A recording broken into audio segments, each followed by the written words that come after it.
Pak Ustadz, jadi kalau menanggapi video nih Pak Ustadz, banyak banget kan video yang di pesantren itu bagi-baginya ditendang, dilempar. Nah, tanggapan Pak Ustadz gimana? Karena kan kalau kata netizen, itu kan sangat nggak berakhlak. Gitu. Gimana tanggapan Pak Ustadz? Mungkin di daerah itu melemparkan makanan itu biasa. Karena saya nggak tahu di daerah itu. Tapi di daerah kami, di Riau, di Sumatera Utara, nggak boleh ngelempar makanan. Pantang gitu ya? Pantang.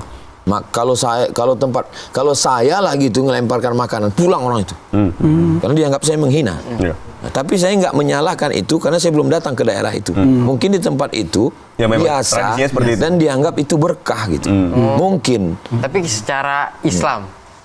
Ya secara Islam makanan itu tentunya disuguhkan, diberikan dengan baik. Saya pernah bertamu ke Turki, ke sebuah komunitas masyarakat. Ada anak Aceh. Ustaz Somad, ayolah ke pondok saya. Saya bilang nggak sempat, saya lagi sibuk. Ini kiai saya orang Turki. Dia mau Ustaz datanglah, saya pun datang. Sampai di situ dibukakan jeruk.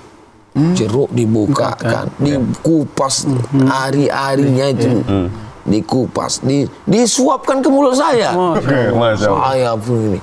Lalu kemudian diambilkan anggur, dipetikkan, dibuangkan bijinya, disuapkan lagi ke saya. Diambilkan nasi ayam, disuapkan ke saya. Syekhnya yang nyuapkan. Baru ingat saya hadis tentang talqim. Talqim ya? Talqim pakai iqab. Hadis talqim adalah Nabi menyuapkan makanan ke mulut sahabat. Bukan melemparkan ke mulut sahabat. Menyuapkan. Hadis talqim menyuapkan ke mulut para sahabat. Jadi yang dia amalkan itu adalah sunnah Nabi Muhammad SAW tentang berbagi makanan. Nah, akhlak utama apa yang sebetulnya diajarkan oleh Nabi kita yang kalau misalnya kita bisa tiru nih, pelajaran akhlak nih bab ini yang paling utama menurut Nabi? Tentu akhlak ini banyak cabang-cabangnya. Tapi di antara cabang yang paling mulia di antara akhlak adalah memuliakan orang tua. Kenapa? Karena orang tua itu langsung setelah Allah orang tua. Wa qad rabbuka alla ta'budu illa iyyah wa bil walidaini ihsana. Nah, orang tua ini kan dua, ayah, ibu. Yang mana? Ummuka, ibu. Nah, maka itulah yang paling utama. Dan ibu, kalau dia sudah menasihati anaknya, nasihat mendalam, sampai tua kita tetap ingat. Saya sampai hari ini kalau ngelihat orang yang secara fisik dia punya kekurangan, saya hanya lihat sekali, habis itu nggak lihat lagi. Karena dulu pernah dibawa ibu kondangan, ada yang ngelihat orang yang fisiknya kurang. Kita anak kecil kan ngelihat lama. Setelah pulang dikasih tahu. Nanti kalau ketemu begitu jangan lihat lama-lama.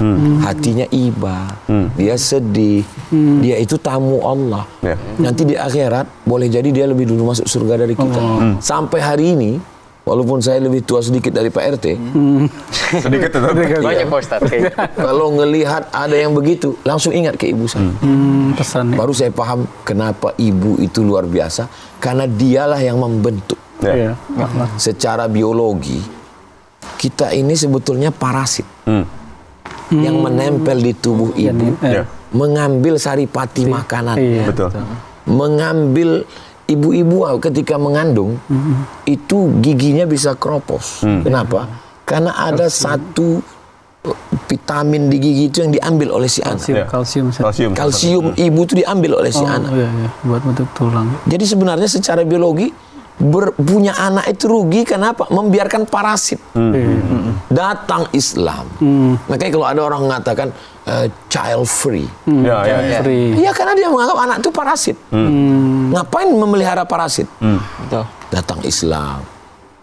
Idza matal insan, kalau manusia mati, inqata'a amaluhu, putus amalnya, illa min salatin, kecuali tiga. Salah satu yang mengalir adalah waladun solihun. Islam merubah parasit menjadi amal jariah.